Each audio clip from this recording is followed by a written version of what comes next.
cette vérité sera dite, sera étalée, toutes portes ouvertes. Parce que des gens comme Laurent Esso sont des dangers pour l'humanité, sont des dangers pour la République. Donc, je répète donc que ces journalistes ont été anéantis. Ces journalistes ont été traumatisés et ont dû d'ailleurs abandonner ce métier à cause de Laurent Esso. Mais ce qui est intéressant, c'est que vous allez voir que c'est un Mugobelinga, non seulement qui a eu à piéger les journalistes en disant que oh, les journalistes ont écrit les lettres à qui pour demander des excuses. Les journalistes, un Mugobelinga est parti fabriquer des fausses lettres. Et d'ailleurs, l'un des derniers repas de celui-là, c'est-à-dire que Bibi Ngota, avant qu'il ne commence à s'étouffer, c'est un Mugobelinga qui était venu avec le sandwich. De telle sorte qu'on ne sait même pas s'il a été empoisonné.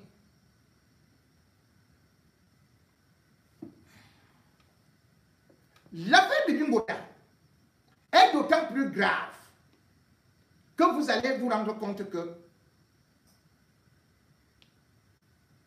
en 2011, il va passer devant l'Assemblée, devant les députés. Nous sommes en juillet.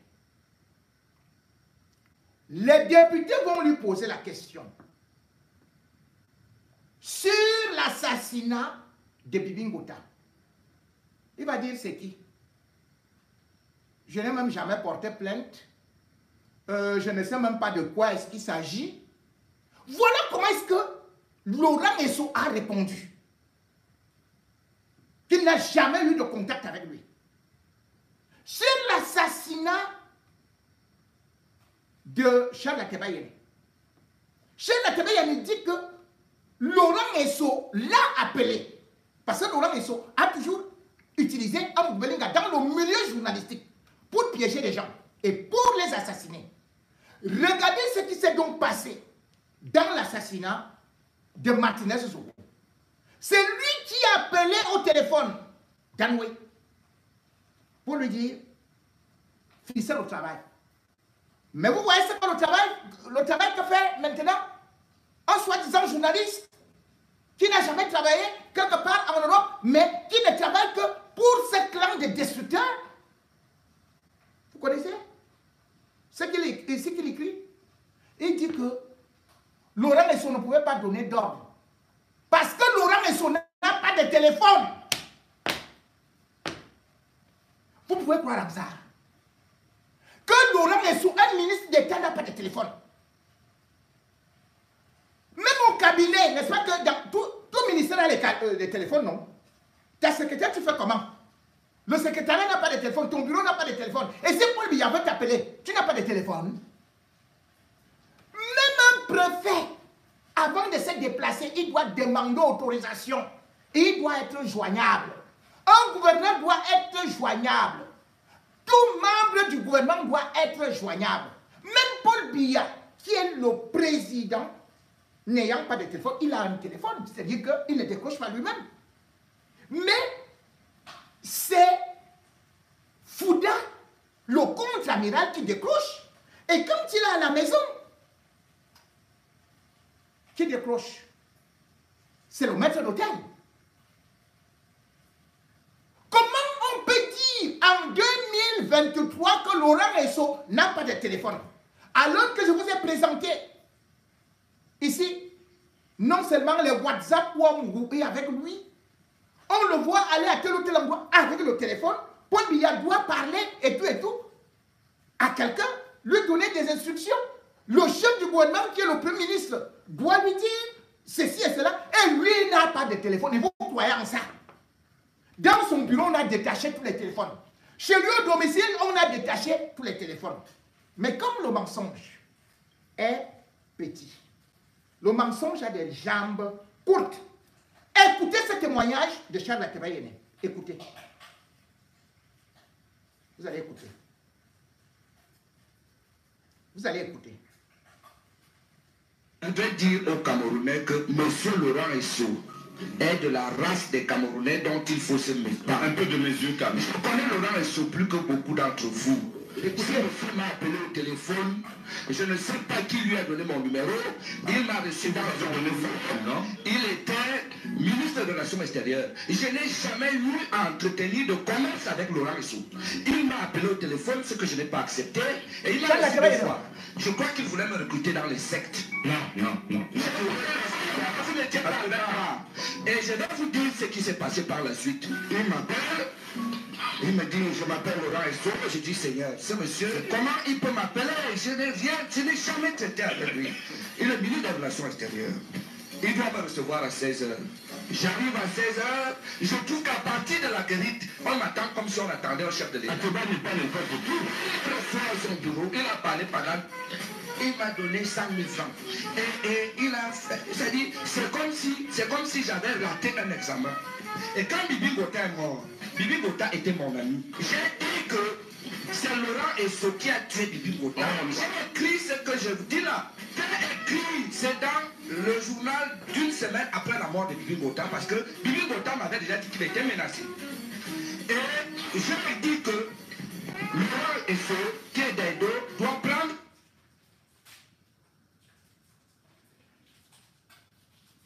Excusez-moi, ça s'est coupé.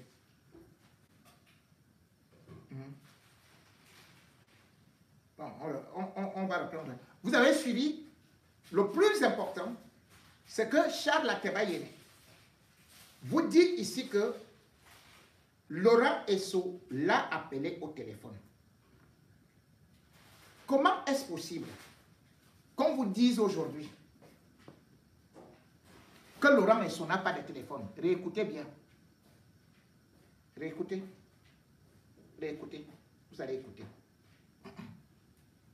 Je veux qu'on écoute cette partie. Je veux qu'on écoute cette partie.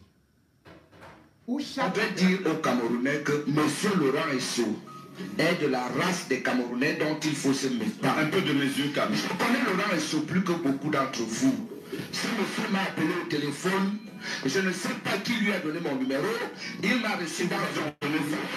Il était ministre de l'Action extérieure. Je n'ai jamais eu à entretenir de commerce avec Laurent Esso. Il m'a appelé au téléphone, ce que je n'ai pas accepté, et il m'a reçu deux fois. Je crois qu'il voulait me recruter dans les sectes. Non. Vous n'étiez pas là. Et je vais vous dire ce qui s'est passé par la suite. Il m'appelle. Il me dit, je m'appelle Laurent Esso. Je dis, Seigneur, ce monsieur, comment il peut m'appeler? Je n'ai jamais traité avec lui. Il est ministre de la Relation extérieure. Il doit me recevoir à 16h. J'arrive à 16h, je trouve qu'à partir de la guérite, on m'attend comme si on attendait un chef de l'État. Il reçoit à son bureau, il a parlé pendant... Il m'a donné 100 000 francs. Et il a fait... C'est comme si j'avais raté un examen. Et quand Bibi Gota est mort, Bibi Gota était mon ami. J'ai dit que c'est Laurent Esso qui a tué Bibi Gota. J'ai écrit ce que je vous dis là. J'ai écrit, c'est dans le journal d'une semaine après la mort de Bibi Gota, parce que Bibi Gota m'avait déjà dit qu'il était menacé. Et je lui dis que Laurent Esso, qui est d'Edo, doit prendre le corps de Bibi Gota et aller l'enterrer à D'Edo, à Douala. Il ne vous le pardonnera jamais. Je m'en fous de lui. Je m'en fous de Laurent.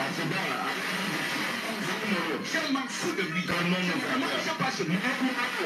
Alors, monsieur Laurent Esso, qui appartient à la race des Camerounais qui font peur à tous les Camerounais, qui intimident les Camerounais, j'ai demandé, pour moi, Bibi Gota est enterré à cimetière de D'Edo. Il n'est pas enterré ailleurs qu'à D'Edo. Je l'ai écrit et je ne peux pas vous dire la colère de ce monsieur envers moi. Il a reçu mon ami et frère Messanga. Il lui a dit, tiens, il a dit ça en doigt là, j'ai enlevé le nom d'Atebayele. Je devais recevoir une médaille. Il a barré. J'ai un document où j'ai une médaille. Attendu à quoi? Bien sûr. Quand la République c'est Laurent Esso. Vous provoquez les gars. Je ne savais pas. Quand la République c'est Laurent Esso. Attention. On avance. Pour dire quoi? Pour dire que c'est un monsieur dont il faut se méfier. Et je dois dire que c'est parmi les gars les plus dangereux. C'est pas un gars. C'est un monsieur. Dites monsieur. Je ne suis pas un gars. Je refuse. Ministre d'État, excellence, monsieur le ministre d'État, il a été minerai. Je ne dis pas tout ça. Et pourquoi les Bibi Mota vont à la DGRE? J'ai rencontré un capitaine à la DGRE qui m'a dit que les gars là mangé les caca là-bas. Vous en On parlez? ne vous a pas dit ce qui s'est passé à la DGRE avec ces 3 garçons. Je voudrais également... Laurent Esso travaillait déjà avec la DGRE, envoyé les journalistes là-bas. Est irréel ou fictif, ces problèmes. Où en est-on? Pourquoi on n'en parle pas? Je voudrais demander également qu'est-ce qui se passe. La gestion du port de Douala. Le jour où les gens diront la vérité dans ce pays. Vous savez qui gère le port de Douala avec les Bolloré? On utilise le nom de Bolloré. Mais les vrais gens qui gèrent le port de Douala sont là, dans le gouvernement, prétendent soutenir Paul Biya. En vérité, l'autant des clarifications dans ce pays arrive. Vous saurez qui importe les sardines au Cameroun. Laurent Vous Esso. saurez qui est dans le champagne. Laurent Esso. Les sardines déjà. Bref, vous saurez les vrais Camerounais qui ont pillé et qui pillent le Cameroun. Laurent Esso. Laurent Esso en veut à Etou de Oyono, c'est clair. Mais Laurent Esso en veut à Etou de Oyono. Il fait sa tête pour 2 raisons. Première raison, les Douala pensent que... Non. Les Sawa pensent que le port de Douala, c'est pour eux. Et premier séjour d'Etou de Oyono à Douala, ce monsieur n'était pas attendu là-bas, n'était pas accueilli. Jusqu'à présent, Etou de Oyono, c'est-à-dire les Sawa voulaient presque le tuer. Mais il y a justement un lobby Sawa qui veut la tête d'Oyono. Le monsieur qui est à la SNH, monsieur Adolphe Moduki, franco-camerounais. Il faut le savoir, il a voté le président français il n'y a pas longtemps. Il faut le savoir. Parce que quand les problèmes vont commencer, on va dire que oui, il est français. Et le lobby Sawa en veulent, certains lobbies Sawa en veulent. Et tout le Yono a été tué à Douala quand on a chassé Dayas Moudoumé. Pour incompétence, j'ai le discours lu par Robert Kili. Sa femme a été incapable de venir lui donner le bouquet de fleurs. Ah bon? Parce que c'était la honte. Bon, ce monsieur a ramené le port. Et c'est les réseaux Laurent Esso qui ont amené Moudoumé au port de Guatemala. Il a coulé le port. Voilà donc. La terre est sale. Laurent Esso a coulé le port, a coulé Tunde Oyono, a coulé plusieurs journalistes. Mais à cette époque, il n'y avait pas les réseaux sociaux. Aujourd'hui, les gens, parce qu'il y a la jeunesse qui suit les réseaux sociaux, on vient détourner cette jeunesse-là en leur disant que Laurent Esso, qu'on présente souvent comme le cœur du pays, n'a rien à voir avec l'assassinat de Martinez Zogo. C'est la continuité. Parce que Martinez Zogo, dès que tu es journaliste d'investigation, tu vas tomber sur le réseau Laurent Esso. Et dans le réseau Laurent Esso, c'est des tueurs à gages. On ne badine pas. On vous élimine. Et il continue. Et d'ailleurs, dans cette optique, Charles Tebele avait sorti un livre pour dire détournement dans la logique des coups d'État. C'était déjà prémonitoire. Et il voyait déjà ce qui se préparait. Laurent Esso est convaincu qu'il va devenir chef de l'État. Et quand je parle du lobby Sawa, certains peuvent dire que c'est tribaliste. Oui, parce qu'il y a certaines élites. C'est un groupuscule autour de cet individu qu'on appelle Laurent Esso, qui cherche à prendre le pouvoir en utilisant aussi d'autres, comme Amouk Belinga. Dans le domaine des médias, c'est Laurent Esso qui a donc été la cheville ouvrière. Et ils ont recruté quelqu'un d'autre, qu'on appelle Louis-Paul Montazé. Louis-Paul Montazé n'était pas dans le réseau. Mais Amouk Belinga va tenir Louis-Paul Montazé comment? Parce que Laurent Esso devient ministre de la Justice et Laurent Esso, c'est lui qui coordonne l'opération Épervier. Or, à la Camer, Montazé était directeur commercial. Il a fait des détournements là-bas. Et surtout, à la CNPS, il a aussi fait des détournements. Amougou va l'aborder, ils vont commencer à devenir monsieur, madame, monsieur, ainsi de suite. Et par la suite, Amougou va tenir Louis-Paul Montazé. Et en lui disant que Laurent Esso a des dossiers. C'est comme cela qu'il va partir avec lui, Paul Motazé, s'agenouiller devant Laurent Esso pour que lui-même aussi ne soit pas dans le rouleau compresseur. Voilà comment est-ce qu'il est entré dans ces réseaux.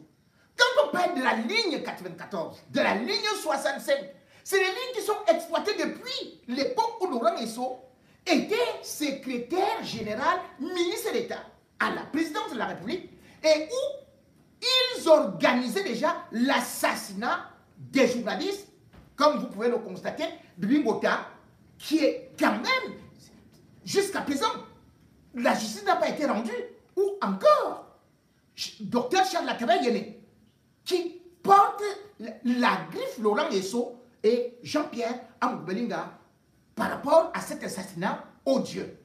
Laurent Esso est donc un individu qui utilise le réseau Amoubelinga pour arroser quelques activistes afin d'être blanchis. Mais lorsque j'ai parlé de l'assassinat de Martinez Zogo, il y avait bel et bien ce qu'on appelle Danoué qui a fait ces déclarations. Et il y avait bien le rapport et surtout les aveux.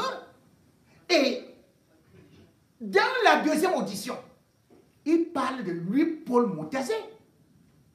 Je vous ai déjà lu ça. Les gens disent qu'il n'a jamais cité. Il a bien cité Motazé. Et bam, on a enlevé Laurent Esso parce qu'on connaît que chez lui là, c'est le haut niveau.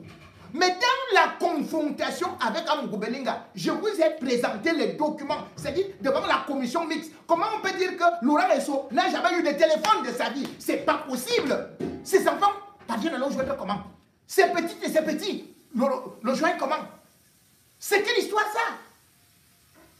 Quand vous dites qu'il n'avait pas de téléphone, je vous ai expliqué que le téléphone qu'il avait utilisé, Laurent Esso, il l'avait pris, c'est-à-dire, quand ils font les opérations, ils utilisent les Tchoronko. C'est comme ça qu'on les appelle au Cameroun. Dès que vous finissez une opération, bam, vous réussissez à détruire et le téléphone est la plus ni vu ni connu.